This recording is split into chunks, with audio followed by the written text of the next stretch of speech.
Hi, this is, get the official name here, Battlebots the beginning. Dragon Con app. This is the Dragon Con app that just froze. Okay, Battlebots the beginning. It's a Q&A with the creators of Battlebots about the origins of the show. And we have here, my name is Lockhart. I've been doing, this is my 27th Dragon Con. I am the founder and head of Robot Battles, which this will be our 25th anniversary. Robot Battles here at Dragon Con, as a matter of fact. We are the hobby-based version of robotic combat. These guys are the professionals. They're a lot bigger than we are, and that's fine, because they're also a lot scarier than we are. But we're getting better on it. To my right is one of the Battlebots judges, and a man that knows a little bit about engineering and fun stuff, Fon Davis. Fon, tell us a little bit about what you do at Funko. Yeah, basically I've been working in motion pictures for over 25 years on over 30 feature films. Mostly independents, like Star Wars, Starship Troopers, Transformers, a lot of the, kind of ongoing series movies. I work in visual effects, doing a lot of just miniatures, models, robotics, all kinds of stuff, and I started competing actually in Robot Wars and Battlebots before I was a judge on the show. Yeah, but technically wasn't Star Wars an independent film? It was, yeah. All right, to Fon's right is Trey Roski III. He is, I guess you would say co-founder, co-owner? Co-founder of Battlebots. You might have heard of Battlebots before. A little summer television show on ABC. Welcome. And of course, next to you is your partner in crime. That would be great. It's kind of funny. I don't know if you've actually looked at how you're listed in the app. You have, it's like, he's the creator and founder, you're the co-creator and president. Works for me. Yeah. So, and it also mentions Ginsu. Scary. Yes, very, very scary. Oh, there we go. How did you do that? Unplug the laptop. That's much nice. All right, so this is a Q&A about the origins of BattleBots. So, the two of you seem to know a little bit about that. Which one of you wants to go first? Rock, paper, scissors. To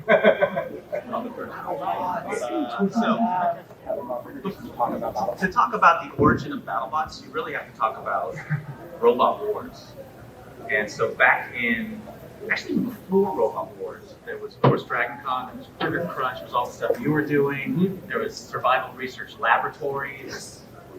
All of that, let's call it that robot fighting soup, inspired a man named Mark Thorpe, who's really, let's call him the godfather of robot combat sports. He started in 1994 in San Francisco, a show, an event, let's say, called Robot Wars. Not to be confused with the British Robot Wars, that's a different story, which we might get to today. But in 94 that event started. I got a call from Mark Zatrakian, who some of you guys might know. He built the Master, he built the Mechagon, he's done a lot of special effects things. You might have seen the viral video with the woman robot dancing against the mirror. Mark built that. Works with Fon, many movies. So he calls me, says, come check this thing out, it's really cool, I think you like it. So I go with Tina, my wife, and we check this out, and we're like blown away. These robots are beating the crap out of each other in this arena, and there's people surrounding it. It's the most coolest thing ever. Fast forward to next year, 95 Robot Wars, and I say to Trey, I go, hey, you want to build a robot? And what did we do? We said yes. Yeah, actually, it was funny. The idea for the first robot was to make a big giant boat propper, to get one that was, very large and hollowed out, make it light, and have it spin around, and it had a bunch of these little wedges as it spun around. So it was kind of a cross between Blendo and Law Machine. And it was too hard, too heavy, too hard to find a thing, too expensive. We didn't have any money. We borrowed some money. My mom gave me, I think it was $400 to build this robot, which we barely, could use. We took the battery out of Gage's Honda Civic to run it. We didn't have a battery charger, and we take the battery out. We can only use it to get it so far or so low, and we'd have to go put it back in the car, just enough to get the car started to charge it. And we'd leave the car sitting out there for like 30 minutes to charge the battery. We didn't have a speed controller. We had relays, we had light switches with servos that would turn on relays that were stolen out of car doors to make it work. And well, what was interesting about that is no one, to drive a robot that's basically 2 light switches on and then stop. It's like go, and it was actually tank drive, so it was one wheel go, next wheel go. Only this guy could drive a robot like that, and that robot was La Machine. And when we showed up to the 94, 95 Robot Wars, I mean, everyone saw this little piece of crap wedge. It was the first wedge, so we apologize. Okay, let's have a moment of shame.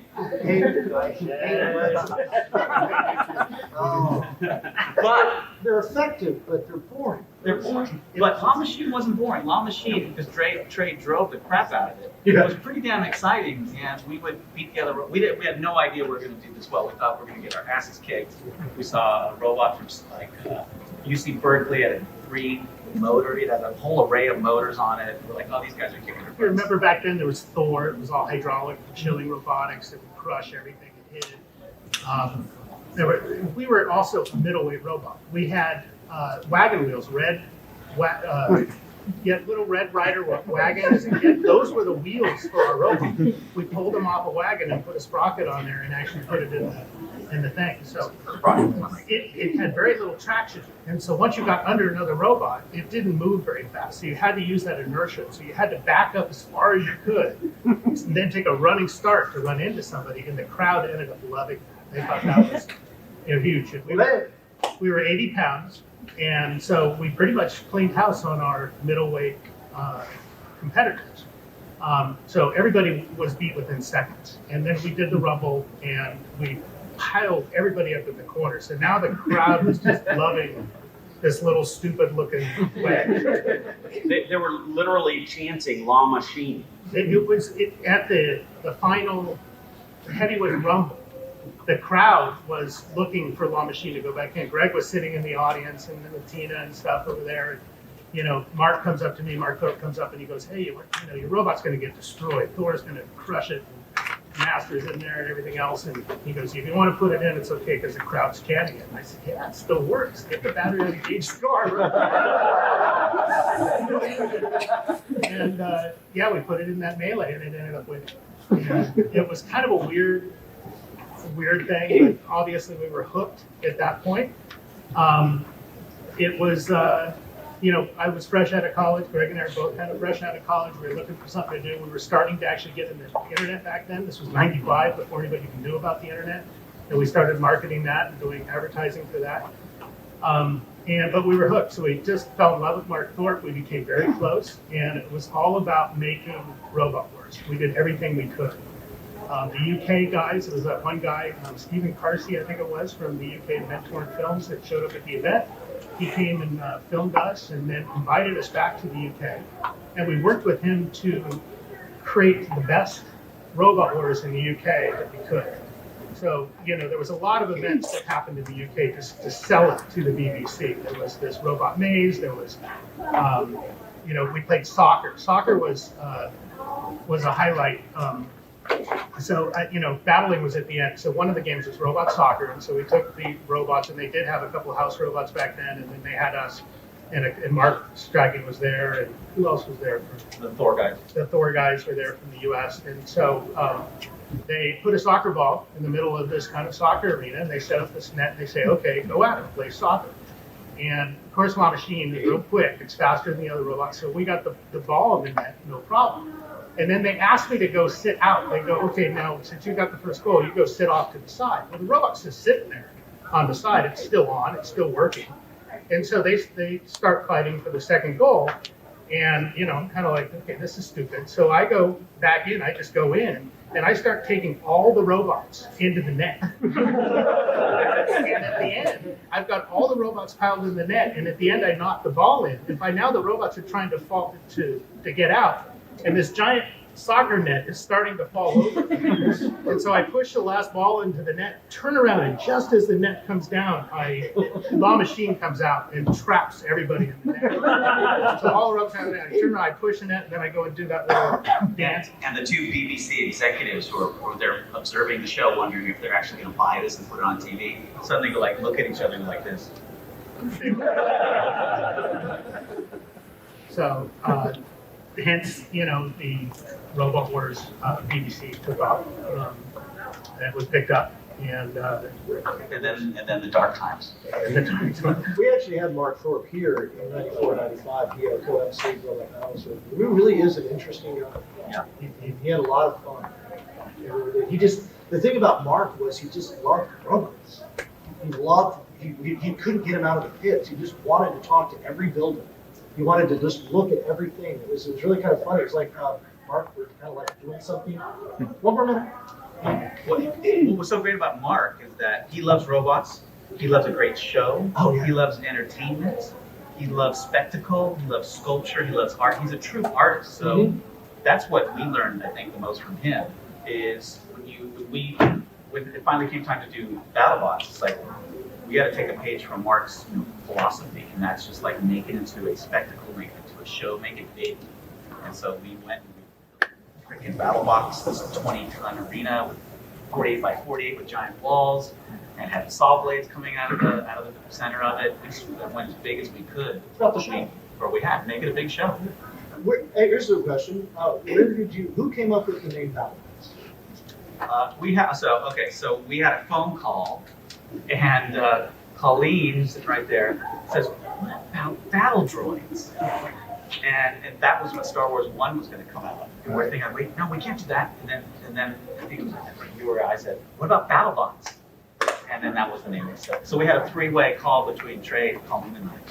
Trey's on his Thesaurus, and I'm like, battle, attack bots, you know. And that was just the name that came out of the conversation. Yeah, that's cool. I mean, it's a very memorable name. you know, Mark Thorpe never liked it. Did he? We're very close. Yeah, he was talking about the wagon wheels too. The thing that was very interesting about the sport that I didn't expect when I started getting into it was it's not at all a competitive sport. Everyone was back in the pits all showing each other what kind of wheels they came up with, what kind of motors they come up with, what kind of actuators for switches, and everyone was trading and growing and learning from each other's robot designs. And that's why now a lot of the, I hesitate to call it standards because we're always kind of reinventing these things, but a lot of the standards now are actually through the whole process of everyone sharing information. It's not as kind of competitive or diehard as you would think. Everyone really wants to put on a good show, and everyone wants a fair fight. There's certain kind of ethics that go on behind the scenes to make these shows happen. You want to beat the best. You don't want to beat somebody that's been like severely wounded, especially if you can fix them. I see that happen all the time in the pits. Other builders helping to rebuild stuff. So interesting. Great, it's pretty cool. Interesting story there. So year one of Robot Wars, we won pretty much hands down in our weight class. We won the Rumble as well. Year two, we come back, this is 96, we had taken the robot all over Germany because we did a tour with Mark Thorpe and a couple other guys just fighting robots throughout Germany, which was bizarre. It's Germany. It's bizarre. And we fought, we're winning, we're doing really good, we're starting cocky, and then Biohazard. This guy who just puts his toolkit on his pit table. Yeah, charges he didn't have a toolkit, he had a battery charger, and his robot was remote. It just charges batteries and leaves. He didn't have any way to fix his robot if it broke. Where's Carlo? He's just charging his battery. So this guy kicks our butt. Our robot from damage we took in Germany, just the whole it was made of wood. The whole wooden base just cracked and falls to pieces. And trainer like, oh shit. What? I mean, because we're sort of really cocky at that point, thinking we're invincible, and our robot just got obliterated by Carlo in Biohazard. But to your point, we took it back to the pit, And all of a sudden, every The guy is, whole world in the pits came over to help us. They brought us everything we needed. They sat down, they helped us. We got it back together. I've seen it happen over the years. Every single event, I just see that, and it's fantastic because it is the esprit de corps. yeah. Even Tim Jennison, so we had a sponsor, New Tech, who makes, it's a video company that made the video toaster, right? Our sponsor, he's got this tweed jacket with the patches on the elbows, like an Ivy League guy. He takes the jacket off, gets out the drill press, he's helping us fix all the motors. I mean, even Tim was helping. And then Carlo gets interviewed saying he'll never lose, and we beat him. Yeah, hubris really is kind of the downfall of a lot of builders. To back up a little, because we got a video. So right after the first event, within a week, David Letterman calls Mark Thorpe from hanging out over at his house, and Letterman says, we think you guys are interesting. This might make a great piece for the show, but we don't think your contestants are funny enough to be on Letterman. So Mark and I looked at each other and we said, okay, we got to make a video to show Letterman we're fun. And so we took La Machine out to the streets of San Francisco, and we have a very bad quality video to show you because I couldn't find the data. So this is off an old VHS, but Does it have audio? oh yeah. Ready for buzz. I want to turn up the audio back there.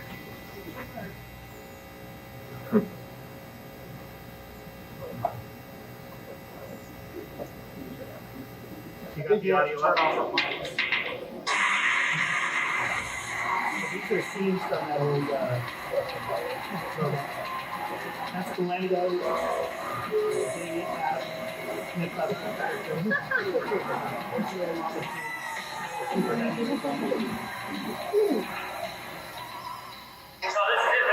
That's Mark Thorpe. What's it going to do? Well, you can drive it. You can like wedge underneath it. Right. What can we use that for?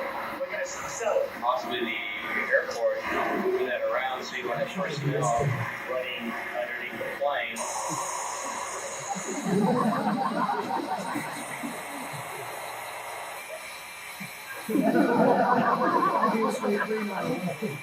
Portable skateboard ground. Yeah, there you go. Got a skateboard?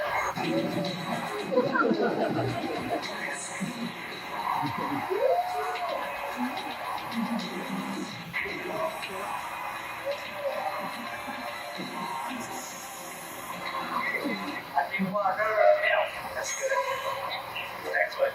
On my way. What do you drink, Trey? I drink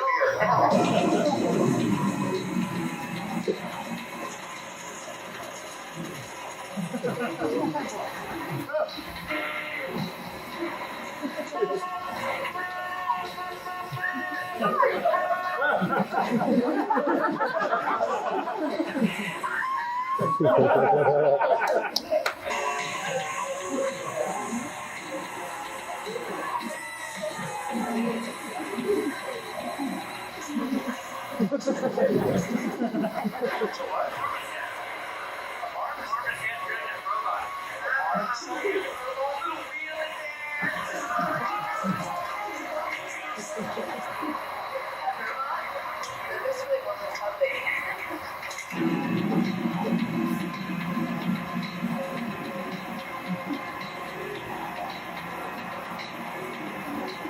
Well, I can tell you how much fun.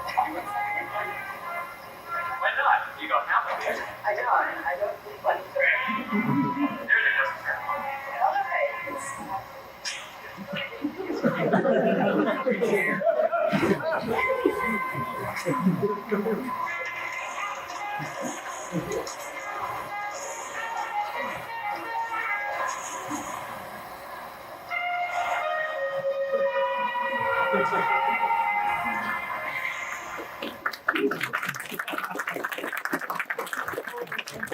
David Letterman never called us.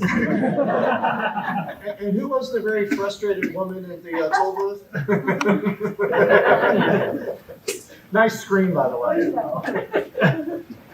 So how in the world did you get onto the airport?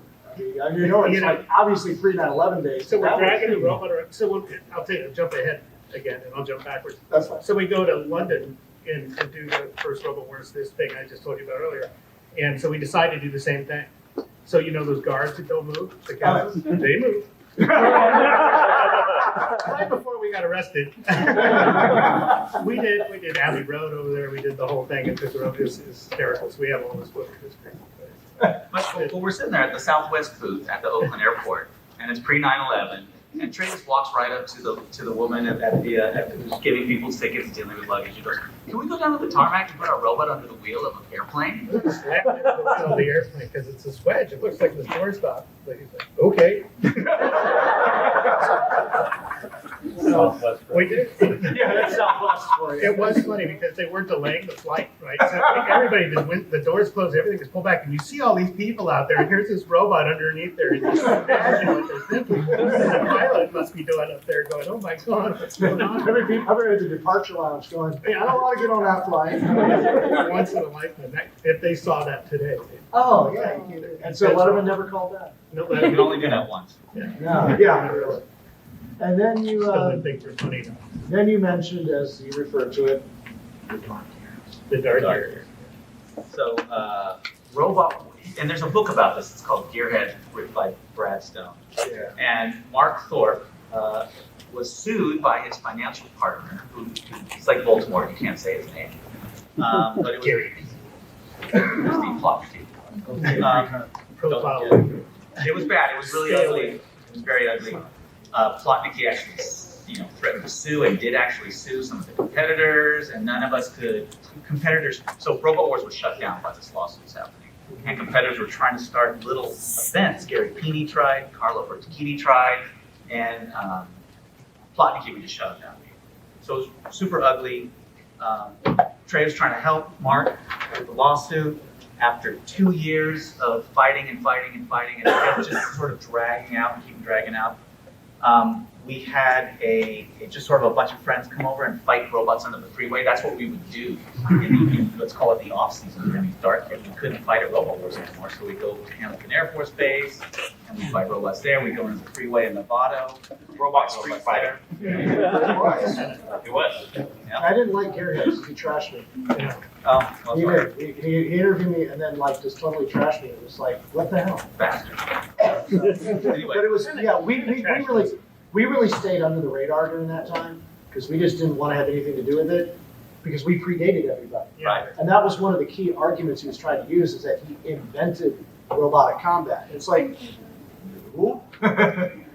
It was We'll bad. learn from that mistake. It was bad. So anyway, we're sitting around after this robot fight in the streets, the back streets, and The streets of San Francisco. and the guys who were hanging out, we were hanging out with the Slam guys, we were hanging out with Jim Sputowski, Nightmare. He had a pre-version of Nightmare. Anyway, they say, you guys should just do your own show. And at that point, it was like, we should do our own show.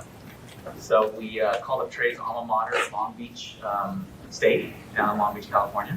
And in a couple months, we were set up the battle box inside the Pyramid Sports We built the building battle there. box. We built the battle box. And then Robot Wars was born. I'm sorry, BattleBots was born. Yes. And, It's yeah. Well, yeah, and from there, it was, things happened very quickly. So there was a cybercast of that Long Beach show on ZDTV. This was what, 99? This is 99. 99, yeah. Yeah. And then we met some guys who helped us get a pay-per-view on just after, or was it before or after the Super Bowl? Before. Anyway, Before. that pay-per-view, which we did in Vegas, became, let's call it the pilot for selling the show to Comedy Central. But it was interesting though, because ZDTV became Tech TV, and Tech TV is now became G4. Now it's now S4. Anyway, that seemed like a great home for us, and they really wanted the show, and they made us an offer. But Comedy Central also made us an offer, so it was this dueling thing. And in the end, we thought Tech TV, this will probably be the best home for us. We'll probably be there for 10 years. Comedy Central. This was before, Robot Wars had made it to TV, even in the UK. So we were kind of the first to TV. And, we were knocking on all the doors. We were talking to all the people that you talk to in Hollywood, knocking on the doors for television people. And everybody was like, huh? fighting robots? I don't get it. Someone laughed and kicked us out of the door, or tell us not to let the door hit us in the ass on the way out, or something like that, and they thought, we'll call you, or, oh yeah, but nobody really got it. Comedy Central had this lady, Debbie Liebling, who kind of reminds me of Peppermint Patty. She's like a spitting image for her, and she's kind of got that same personality, which she probably doesn't appreciate. But she ended up laughing and thought it might work and gave us a chance. And that's what it takes in this business sometimes, especially in Hollywood, especially TV, getting that door open.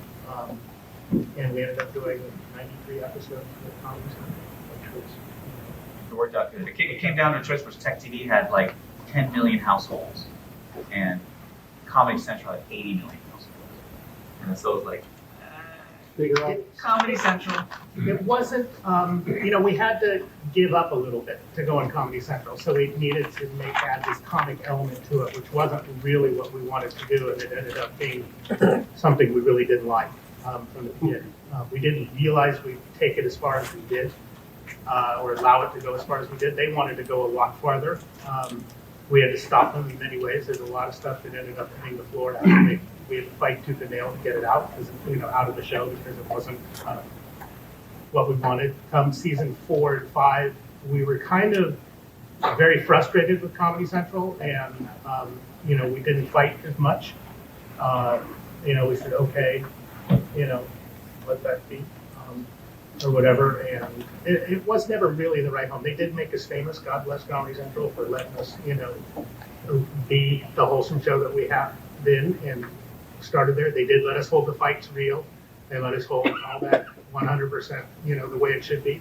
If you were Lisa Winters or Jay Leno, you all competed equally, and nothing was planned or staged. Like we'll always keep it. The comic. It was a weird home. It was like a 3-ring circus. There was robot fighting, sports, and then comedy stuff, and then like Carmen Electra. So it was just a weird blend of a show. How often do you get asked about Carmen? Back then we got asked about it a lot, but not so much anymore. Yeah, people have kind of forgotten. The other girls we had at the beginning were much better. So. They threw that in there because it's sort of a college boy demographic, so they thought, oh, we have to have a beautiful woman go, And to us, we're like, really? Okay. But the show was popular, successful, and it was fun. It was a great 5-season run with Comedy Central. Hey, you were showing a video that you were trying to get Letterman interested. It didn't happen, but then flash forward to BattleBots, you got Leno interested. How did that come about? Yeah. So Leno was a huge fan. Leno's into cars. Leno's a gearhead. Perfect match. Bona fide gearhead. Oh, yeah. So he saw this thing, loved it. Somehow the PR department hooked us into that. We were just going to do like one, appearance on the Leno show. Lisa Winter went on, Christian Carlberg went on, Scott LaValle and Donald Hudson. They did kind of a show and tell. We had to put in between the commercial breaks. We had to quickly put Lex in to protect the audience because they're going to smash pumpkins and stuff like that. We were on Leno 5 times, and actually, if you take back to back just the BattleBots section on Leno, all 5 of those times, it goes for almost over an hour. Wow. So we got an hour's worth of footage roughly on Leno, and it was so funny because out of that 5 times, every time he showed up to the studio, because of us, he brought one of his special things. So he, what is his jet engine motorcycle, his Steam car, something to show us, some engineering feat that he was very proud of. And he was just a great guy that actually, he loved it. He loved the sport, he loved the people, he loved what was in the robots, he was into it. Totally genuine. So after that first appearance, he's thinking, I got to do this again. And we did a second appearance where we fought in the parking lot, and then he's like, I'm building a robot. I'm building Chin Killer. We've got some NBC special effects guys, Tony and Bob to build Chin Killer. What was the phone call like when he said, oh, Leno wants to build a bot? He said it while we're on air. Yeah.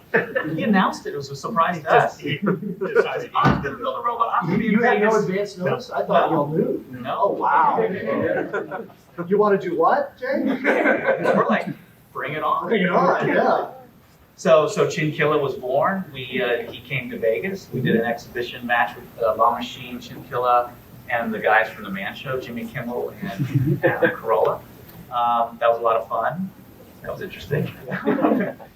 Anyway, but the culmination of the Leno experience was we shipped a smaller version of the arena, BattleBots, to Burbank, set it up in Johnny Carson's old studio, and Mahler, 5150, with the Tilfords, fought Chinchilla, and it was awesome. I mean, because the Tilfords were so good on TV, and the fight was pretty good, and a great moment for us to be, on the Tonight Show kicking butt. Yeah, it was it was such a cool thing when you get that level of interest in it outside of Comedy Central. So it ran for 5 seasons. 5 seasons, 98 episodes. And then, And then we did the Dark Years Part 2. I knew that was coming. So, okay, so Comedy Central has regime change. Debbie Liebling, who Trey spoke up, Well, she goes to Fox. MTV bought Comedy Central.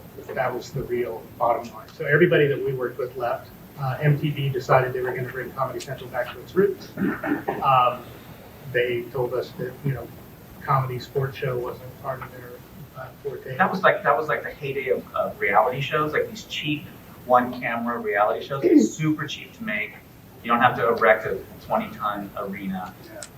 So they said after the end of season 5, see you later. So that was it.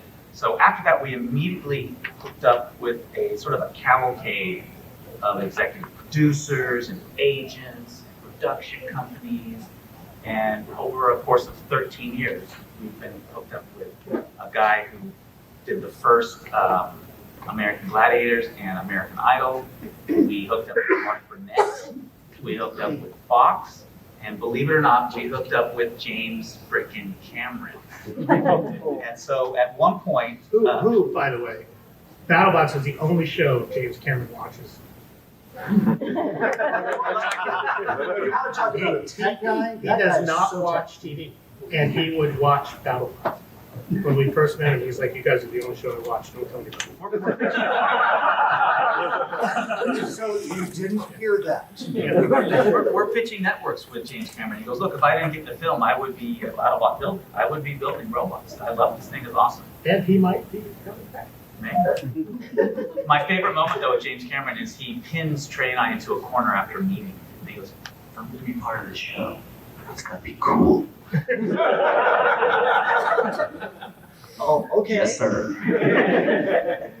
So that's right after we're on the set of Avatar for the first film when they were making it. Anyway, so we're in the room with Discovery Channel with Mark Burnett and James Cameron. We had this whole package deal in BattleBots. They buy it in the room, which means they say, "Yep, we'll take it." Usually there's like 5 other meetings when they're talking about a TV show. They have to talk, bring it up the ladder, talk to the head of the network. Right in the room, they bought the show. But right off the bat, it was going south because they wanted to change the name to Robogeddon. Why? They thought the robots should fly. They thought the robots were going to be like Boston Dynamics, $10 million balancing, real steel, things that would cost millions upon millions of dollars and have to take decades of R&D to actually perfect. So that's super unrealistic expectations. So basically that deal died. Then we asked Jamie if he knew anybody in the business that could help us out. And Jamie pointed us to this company called Whale Rock, which Jamie and Adam are with their Tested show. And we had a meeting with Whale Rock. We met a guy named Chris Cowan. And it was probably one of the best meetings we've ever had in a room with TV executives.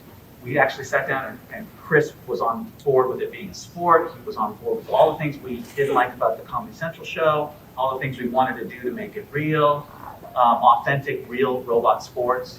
And long story short, we made a deal with them. We pitched ABC. ABC said yes, and we were on this summer, Sunday nights at 8 o'clock. 9 o'clock.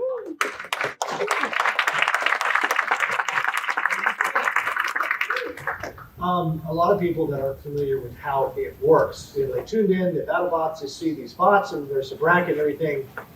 How many people actually applied to be part of the show for builders? For season 1 of ABC? Yeah. For season 1 of ABC, so the schedule to produce that show was so tight. We had to get it done like that. So what we did is we didn't send out the open call to everyone like we normally do, which we will do for season 2. What we did is we called everyone we knew who could get it done quick. So we called Fon. We called all the guys. We called Marcus Trakian, Peter Abramson, Jason Bartas. We called Mark DeVitz. We called Brian DeVay. We called Charles Dwan. Jameson was on the team. So we called these people who could get it done. And we took a pile of videos and plans, actual CAD drawings and renderings, to the ABC execs. We sat down for like 3 hours and went through them, and from those, the final 24 plus a couple alternates were picked. And that's what you see on the show. That's fast. Yeah, we didn't have any time for that. So Wow. So it's, and that's a testament though to the builders is that it threw so well. it's an absolute testament to the builders. There's not a lot of people that can do that. So Fon, tell us about the robot you were gonna build but couldn't get together. Can I keep it a surprise? No, tell us. It's a cyborg plant machine. So Fon was picked. I am Groot. Fon was picked for the show. The ABC folks loved it, and it's just one of these things. The time was so tight, it couldn't get together in time. Actually, like 5 teams had to drop because it was the time frame was just so intense, and that's why we had the alternate. So we said, let's be a judge. Yeah, worked out perfect. Yeah. So talk about the judges. How did you guys, I mean, we've done how you became a judge, but how did the other two get involved? Yeah, it was, well, I don't know. How did you guys pick up the judge? I was very last minute. Like, I was supposed to compete until the very, very last minute, and then my sponsorship fell through, and my robot design is expensive. So I really needed a sponsor. Yeah, the other guy got it. Yeah. With the judges, ABC was very keen on the judges bringing audience to the show, and we were very keen on them having some authenticity in at least engineering or nerd culture or something like that. So Fon was an obvious yes. You have to have one judge that has been there and knows the sport at least. The other ones can be, other people. We don't necessarily need people who even have any experience in the robot battle for a couple judges, but at least one needs to be fully. I didn't hesitate when I got the call because I was really, really, really bummed out that I wasn't going to be able to compete, wasn't going to be able to show up. Some of these guys called and said, "Hey, do you want to be a judge?" I didn't even have to think. It was just yes. But we were trying. Amongst Fon, we tried to get Grant Mahar to be a judge. We tried to get John Knoll from Star Wars Special Effects, creative director. Try to get him because these were all former filmmakers. We tried to get those guys to be judges. Schedules didn't work out. It didn't work. Fon worked out. Leland Melvin, astronaut and a football player. Engineering and sports, perfect. Yeah, that's such a Joe weird Lockhart combination, assumes. astronaut football player. Yeah. Yeah. He hurt himself and he couldn't play football anymore, so he figured out. Yeah, I'll become an astronaut. Yeah. That's always, it's always been my backup. He operated the robotic arm on the space shuttle to tie it in even further. He's a genius. Yeah. One of the 2 guys who can do both. And Jessica Showbot. So Jessica's from Nerdist News, so that had a big beat in nerd culture, geek culture. And her last name rhymes with robot. Yeah, but And she knows how to work her phone. And I thought it was really funny the one episode when all 3 of you are out there, and she actually gets down on the floor at the BattleBot. It was just like, okay, she's really taking this seriously. Oh yeah. Well, we all took it very seriously. But it was so visual that, oh yeah, you guys are really into this. Oh yeah. Well, you do not want to rob a competitor of the opportunity to win a fair fight because these people have just spent the last 5 weeks without sleep, unknown amounts of money. It's like, yeah, you do not want to be the one responsible for a bad call. So yeah, we did take it very seriously. yeah, and ABC takes it very seriously. So there's game show rules in effect from the early days when they would cheat on game shows. Oh, yeah. The FCC demands that any sort of money given away in a TV program is absolutely fair. So literally, after every judge's decision, an ABC attorney for broadcast standards and practices would come down. You guys would hand me the cards, I would verify them, I'd hand them to her, she'd verify them, and then we'd hand them to Farouk, who would then announce. It was a very serious process. But the funniest thing is we had a judges meeting where we were kind of training how we looked at 10 fights from the Comedy Central days, how to judge, went over all the rules, all the fine points of the rules, and the BS&P lady, the broadcast standards and practice woman, is there, and she's She looks like Mary Poppins. And she has a little, like, poodle, is it called a brooch? Yeah, here, right, is pinned. And she's got this little dress, and she's very, stands up very straight. And then after the meeting, she was cool at the meeting, everything was good. And then she goes, okay, now I'm going to tell you what the words you can and cannot say on ABC. You can say, I'll make that robot my bitch. But you cannot say it, I can't say it in the room. But she then went through a barrage of swear words. You guys close your ears. And we're all sitting there going like,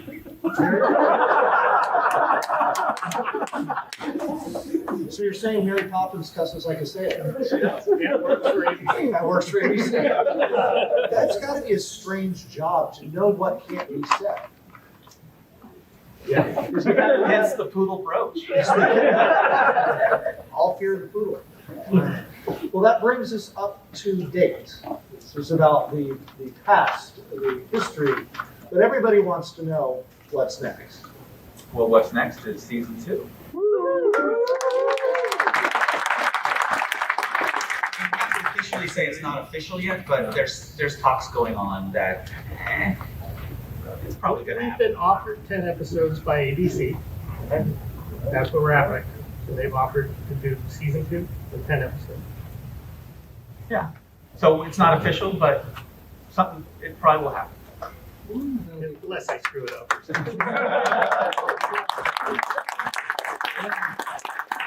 We'll get more into that at the panel tomorrow at 11:30 at the Sheraton in the Grand Ballroom, the Sheraton Hotel, the Grand Ball. They move you around a lot here. I mean, it's like, by the way, I passed my daily walking at 1:30. Okay, it's like my Fitbit's blowing up my phone. Wait, are you serious? What, are you running a marathon? It's used to how much I normally walk, which is not a lot, and now it's freaking out. But we'll have that panel tomorrow, and then on let's see here, on Sunday we have the 7:30. Yeah, 7:30. This is Highlights and Memories, also at the Sheraton. And that one will have a bunch of BattleBot competitors. Oh yeah, that'll These be guys will be there. Yeah, that's gonna be a fun one. And you guys gonna show up for Robot Battles? Hell yeah. Yeah, we got some plans. Yeah. We got some plans for you. We'll let you fight. You don't have to worry about running anything. Oh, and there's one thing, and Paul might be a little jealous of this or not, I don't know. The way I set up the rules, there's only one judge, it's me, and I have the authority to do anything I want, it's in the rules. When I built these rules, I made it so that I was the ultimate dictator. I can do anything I want, and it's in the rules. So that's the difference between hobbyist and ABC. ABC wouldn't let you have that. No, ABC would not let me have that in there. But that's kind of the differences. And to give kind of the perspective here, we started this in '91 with 2 robots and like 300 people watching in a basement of the Hilton Hotel with chalk circle, right? And it was a team from Georgia Tech and a team from UGA, University of Georgia, and the team from Georgia won, which did not go over well because we're right in the backyard of Georgia Tech. It's like 2 miles away from it. Inside game. Right? But there was such a huge turnout for, it's like when you were doing the street stuff. People showed up and they were really into it. And when we fought these 2 bots until literally they couldn't fight anymore, and we were like, we're on to something. And Mark joined us and, gave us a lot of really good advice. And then when you guys came on in 2000, it exploded for us. When BattleBots hit Comedy Central, I mean, Jason, what did we do? Like triple the number of contestants that year? Easily. Yeah. We went from maybe fighting 6 or 8 bots to 16. Yeah, Jason's been with me since '93, and yeah, we had like 6, 8 bots, and it was always fun to watch. And then suddenly we had 30, and then it just kept getting bigger and bigger. We needed 2 days. So when you guys went back on the air this year, we panicked. We started our own private Facebook group called Micro Battles Minions, just to get all of our tech people together and like, what are we going to do? Because we know It's, the rising tide lifts all ships. With you guys back on TV, especially on ABC, that's major network. There's a huge number of audience, households for ABC that we knew we were going to get slammed. But what we've seen, we're expecting to shatter every record we've ever had, and every year we've been getting bigger. And that's part of the testament to shows like Robot Wars, Robotica, Battlebots, all the different things. There is that this is a sport that people are still fascinated. Everybody loves. It's gladiatorial combat. Not only that, but since you guys are here this weekend, Oh yeah. Facebook has been going crazy with people who want you to see their robot. Oh yeah. You know the whole thing about, let me show you pictures of my grandchildren, let me show you pictures of my cats.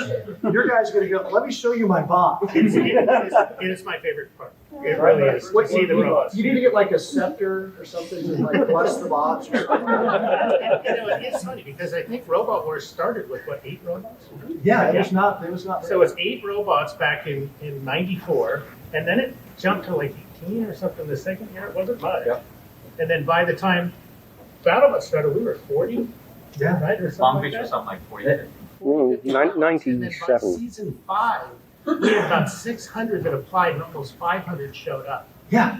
for season 5 of Comedy Central. So And we're it's still, even with the dark years, there's still this huge interest in it. But here's the big difference to me, is when I look back at old videos of like, VHS and stuff like that, the tech. We started, most of our bots were tethered controlled. When we got into RC, it was 72 megahertz. And now digital spectrum, and AutoCAD. I remember once walking into Jason's shed and I looked around and I said, I see 100 ways to die. Now everything's, it's AutoCAD and machined and 3D printed, and it's just like the tech has gotten amazing. And we're seeing the applications from other stuff. Yeah, you could actually buy servo switches. My first servo switch was a servo next to a switch. We turn it on and off. Yeah, you got light companies like switch. We're talking a light switch. You drill a hole in it and you put the servo in. now you got companies like FingerTech where you can buy high-end speed controllers, and instead of having to make your speed controllers, we've all built those. Bridge. They used to catch on fire a lot more. Yeah. Well, the batteries Fires are a little different now. Yeah, and by the way, when you cut into a lithium-ion battery with a spinner, the smell, I still smell that in my nightmares. We had one go last year in the arena. Even stuff like Simon, your water cutting. Our last IQ event we held, we had a fire every other day. This is. We went 6 consecutive events with fire. Yeah. I think this is. To us, the safety of the event is the most important thing, and that's why we have a $3 million battle box now. Our Lexan alone is close to $500,000. It is very thick and very strong, and we're one of the few people that actually use it. The amount we buy, they love us. They've never seen anybody buy this because they use it for special aircraft that go very, very fast. That they need this kind of Lexan for it. They think they're heroes because we pay for it. But it is about the safety. We do, are very strict on that. We do have special things about keeping those batteries in certain ways that will help us deal with the fires nowadays. Back in the old days, the speed controller fire, it didn't really bother us. The lithium battery fires, even the ones that never catch on fire, that seem to always catch on fire at our events, are bad and can be extremely dangerous. And now, if your robot catches on fire, it stays in the arena until we feel it's safe. We don't go in and try to put it out anymore.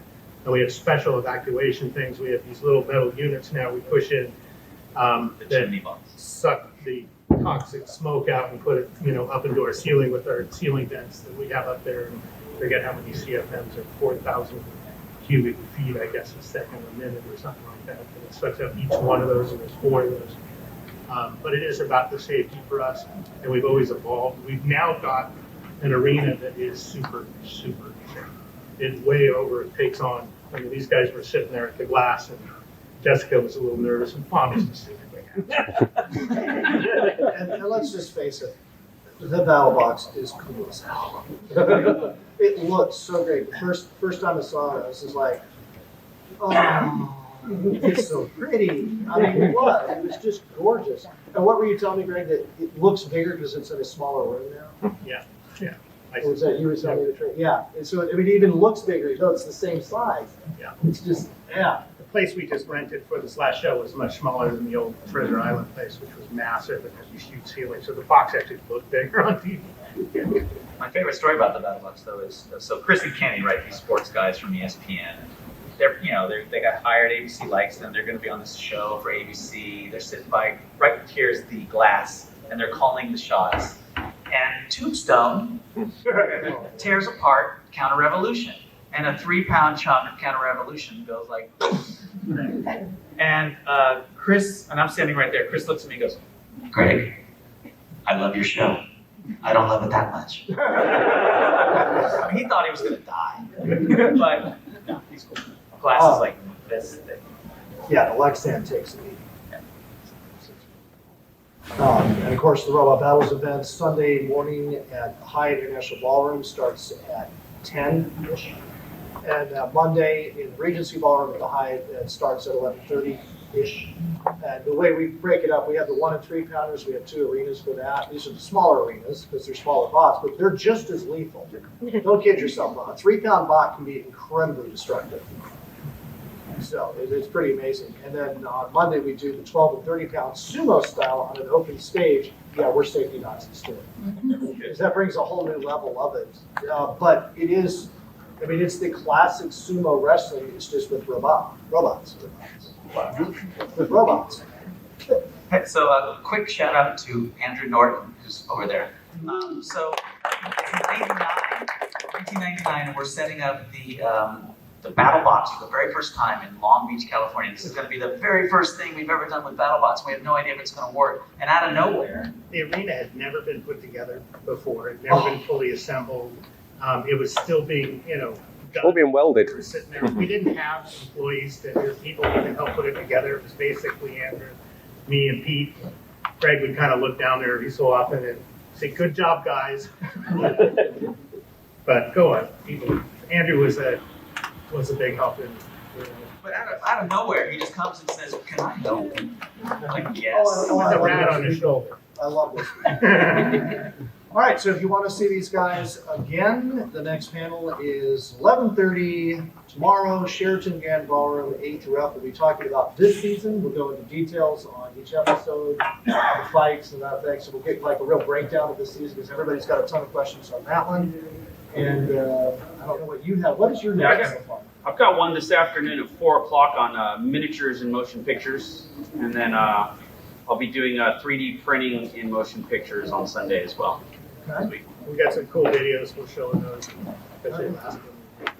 So they gave us the finished up stuff. So thank you all very much for coming.